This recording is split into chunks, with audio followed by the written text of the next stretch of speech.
Assalamualaikum warahmatullahi wabarakatuh. Alhamdulillahi rabbil alamin. Wassalatu wassalamu ala nabiyyina Muhammadin wa ala alihi wa sahbihi ajma'in.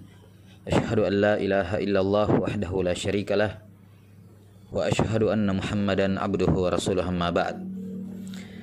Selanjutnya kata penulis rahimahullahu taala, wa dalilu qauluhu taala wa annal masajida lillahi fala tad'u ma'allahi ahada. Sesungguhnya masjid-masjid, yakni sudah ditafsirkan pada pertemuan sebelumnya bahwa masjid di sini berpulang kepada makna al-ibadah, bahwa ibadah itu hanya milik Allah Subhanahu wa taala.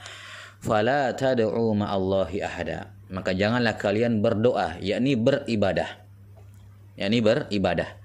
Maka kalimat penulis rahimahullahu taala bahwa ajaran terbesar yang dibawa oleh Rasulullah sallallahu alaihi wasallam adalah tidak menyekutukan Allah dengan siapapun dalam beribadah kepadanya. Kata ibadah di situ dalilnya ada dua. Yang pertama pada kalimat wa annal masajida lillah, yakni ibadah semuanya milik Allah Subhanahu wa taala. Yang kedua adalah pada kalimat fala tad'u ma'allahi ahada. Ya, janganlah kalian berdoa, yakni beribadah kepada Allah Subhanahu wa taala. Kenapa? Karena doa secara syariat, dalam istilah syariat itu memiliki dua makna. Doa kepada Allah Subhanahu wa taala dari sisi syariat itu memiliki dua makna. Makna yang pertama makna umum dan yang kedua makna khusus. Makna yang pertama umum dan yang kedua khusus. Adapun makna yang pertama, doa kepada Allah dalam artian umum yaitu beribadah kepada Allah. Ibadah kepada Allah Subhanahu wa taala. Biasa diistilahkan oleh para ulama dengan nama doaul ibadah. Doa ibadah. Ya. Dan inilah yang dimaksud pada kalimat ini. Fala tad'u ma'allahi ahada, janganlah kamu berdoa kepada selain Allah.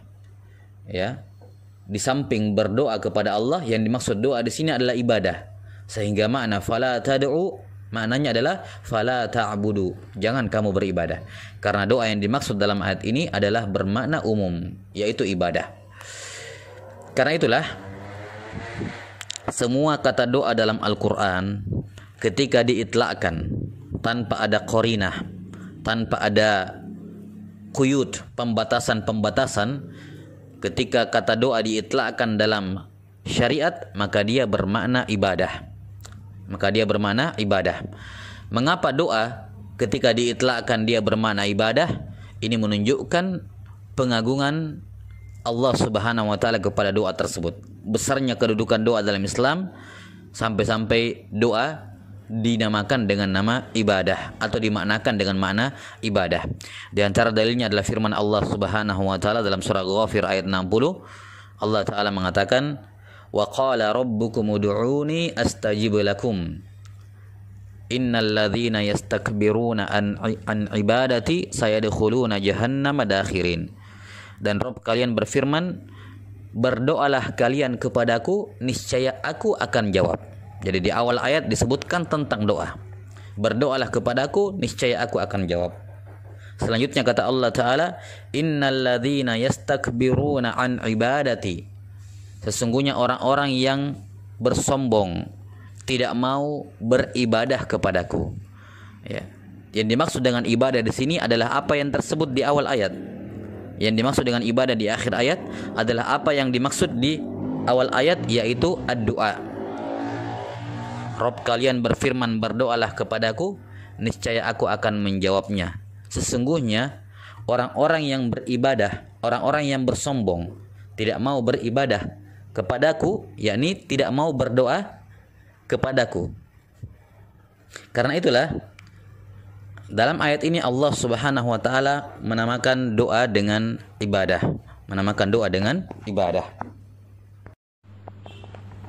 Juga dalam hadis An-Nu'man bin Bashir radhiyallahu taala anhu yang diriwayatkan oleh Imam Abu Dawud, Tirmidzi, Nasai dan Ibnu Majah, Rasulullah SAW bersabda, ad-du'a huwal ibadah. Doa adalah ibadah. Maka kalimat fala tad'u, janganlah kalian berdoa, yang dimaksud di sini adalah janganlah kalian beribadah kepada siapapun selain Allah Subhanahu wa taala. Nah, kemudian ahadan kepada siapapun. Ya, atau kembali ke masalah doa tadi, saya lupa. Kemudian doa dalam artian khusus. Adapun doa dalam artian umum tadi adalah bermakna ibadah. Diistilahkan oleh sebagian ulama dengan nama du'aul ibadah. Adapun doa dalam artian khusus, dia adalah talabul abdi rabbahu husulal manfaah. Talabul abdi rabbahu husulal manfaah. Permintaan seorang hamba kepada Tuhannya untuk mendapatkan manfaat. Ya, permintaan seorang hamba kepada Tuhannya untuk mendapatkan manfaat, dan termasuk dalam bentuk manfaat adalah terhindar dari mudarat. Terhindar dari mudarat. Jadi makna doa dalam artian khusus di sini adalah permintaan. Karena itulah diistilahkan oleh sebagian ulama dengan kalimat du'aul mas'alah. Du'aul mas'alah.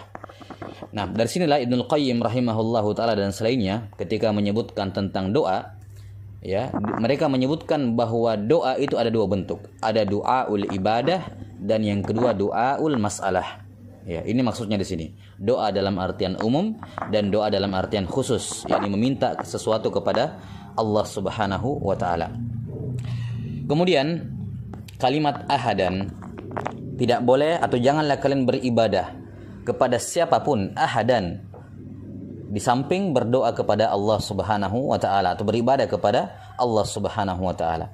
Di sini ahadan isim nakirah, isim yang bertanwin, isim nakirah yang berada dalam susunan kalimat pelarangan, nahi dalam bahasa Arab, dan termasuk kaidah dalam usul yang berlaku dalam semua disiplin ilmu, baik dalam tafsir, fikih, tauhid.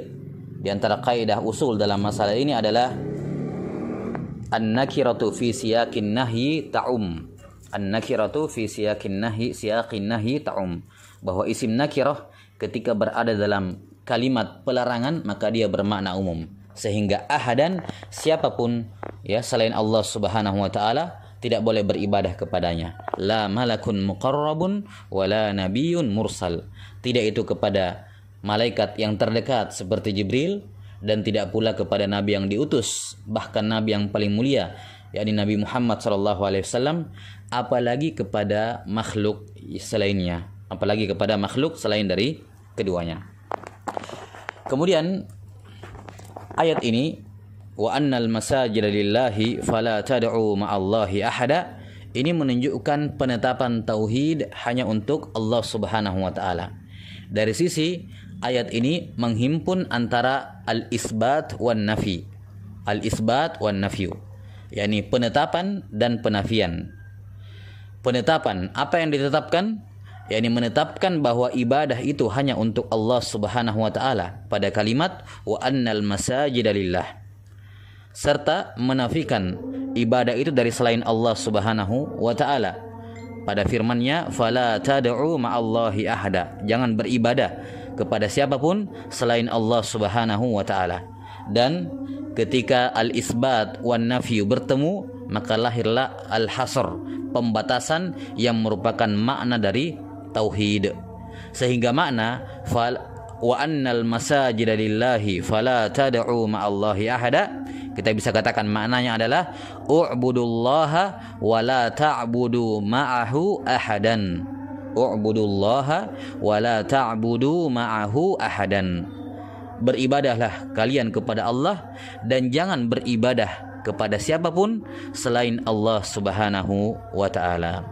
Ya, wallahu taala alam bisawab. Subhanakallahumma bihamdik asyhadu an la ilaha illa anta astaghfiruka wa atubu ilaik. Walhamdulillahi rabbil alamin.